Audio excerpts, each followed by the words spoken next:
Hello everyone and welcome to the French Tax Online channel. You are dreaming of moving to France to own your own gîte and live la belle vie, but you're not sure where to start.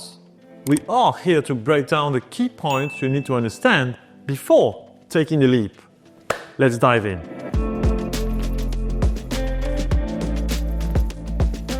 Mandatory declaration at the town hall. The first step to opening a gîte in France is to declare the activity at the town hall of the city where the property is located. This declaration, mandatory for any seasonal rental, allows the town hall to register the activity and collect, if applicable, the tourist tax. At the same time, you can apply for an official classification of your rental property. This can enhance its appeal to customers and potentially provide a tax advantage depending on your situation. We will discuss this later. Choosing a legal status and its implication. Choosing the right legal status is crucial for a gîte owner, as it directly impacts taxation, accounting requirements, and how the activity is managed. Several options are available, each with its own pros and cons, as is often the case. Buying the property with or without a company. Even before launching the activity, there's the question of how to acquire the property. Should you buy it in your own name or through a company? Buying it in your own name is usually the simplest and quickest option for individuals. However, it does not allow you to deduct certain expenses that could be deductible if the property was owned with a company.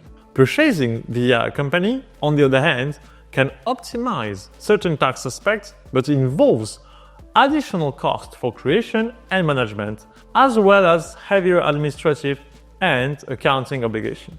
It also affects the taxation of rental income and the resale of the property.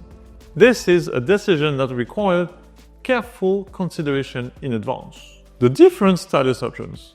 Micro-entreprise, simplicity and limitation. The micro-entreprise status is an attractive option for those looking to start a gîte with minimal constraint. This status simplifies activity management with reduced accounting obligation.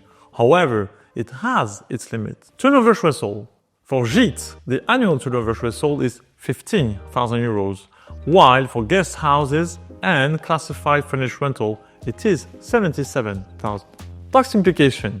As a micro-entreprise, you'll pay income tax and social contributions on your gross annual turnover minus a fixed allowance. This allowance is 30% for gîte and 50% for guest houses and classified rentals. Accounting obligation.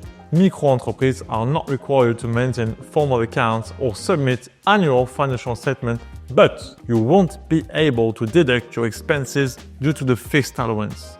This is definitely to be taken into account before making your decision.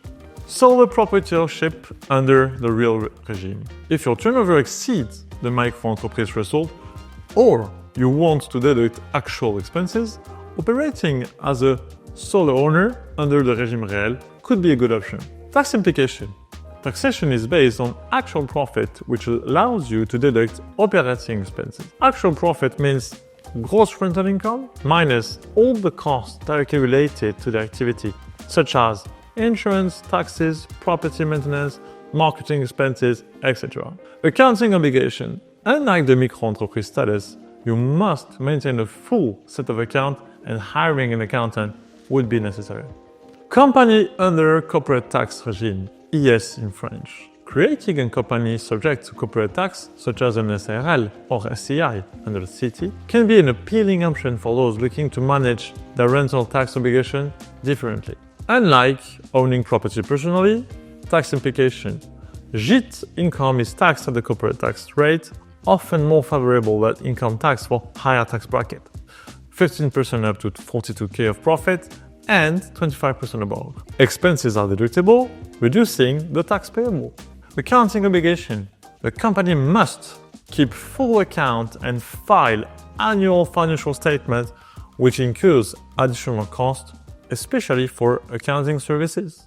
Asset management. In case of resale, a company tax under CT can facilitate a smoother transfer, especially for family inheritance planning. Reselling the property used as a gîte and its tax implication. Reselling a property used as a gîte raises complex tax questions, especially concerning capital gains tax. The tax treatment depends on how the property is held.